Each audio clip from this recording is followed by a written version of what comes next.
Hey people, what's going on? Welcome back to the channel. Hope you're well. I'm in good health. Salams. Okay, right now we're on James O'Brien's tweet on X here, so let's see what's going on. So previously he said the average skilled worker immigrant made a net contribution of £16,300 to the UK economy last year. Okay, according to reports. James O'Brien notes that the average Brit contributes £800 a year, 20 times less. Some food for thought for those who are capable of thought, he says.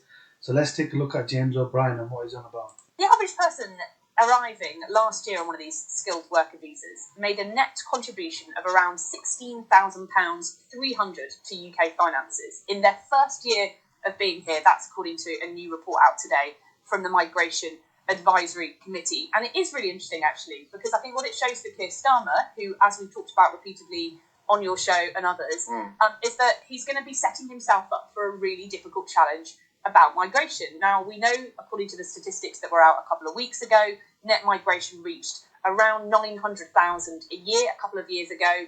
Now, all of the experts say that those numbers are going to come down. A lot of MPs, of course, still worried about the impact of migration on the economy, what it means for house building, what it means for the NHS. There are a lot of legitimate concerns about it.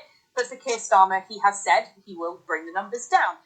Now, the migration experts of this advisory committee say that's going to happen anyway. But for Keir Starmer, who obviously wants to grow the economy, and we know that this is actually more, if you're a skilled worker visa, if you come here on one of those visas, you actually contribute more to the economy than the average Brit. So that's around £14,400 a year in average for the average working British adult. So that's around 15% more if you're a skilled migrant and you come here. The figure for the average Brit, and I don't know that this is an entirely fair comparison, so fair play to Natasha for not making it.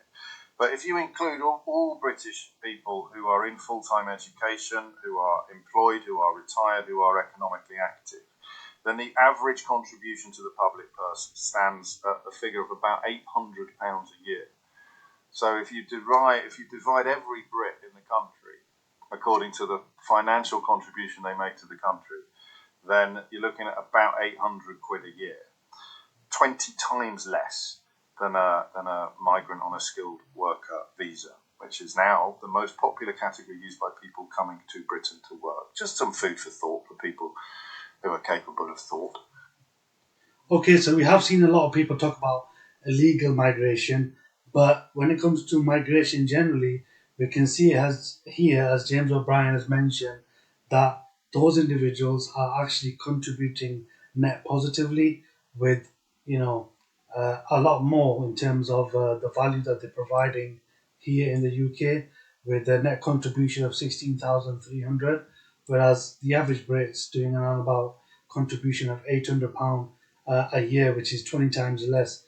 So you can see that immigration is actually, contributing positively in many ways, particularly to the UK economy and finances, and is helping build the country in terms of gathering taxes and so on, as James O'Brien has been talking about here. Okay, people, do let us know, what do you think? Is immigration positive or negative for the UK economy? Drop a comment in the comment section below. Don't forget to like, share, subscribe. Catch you in the next one.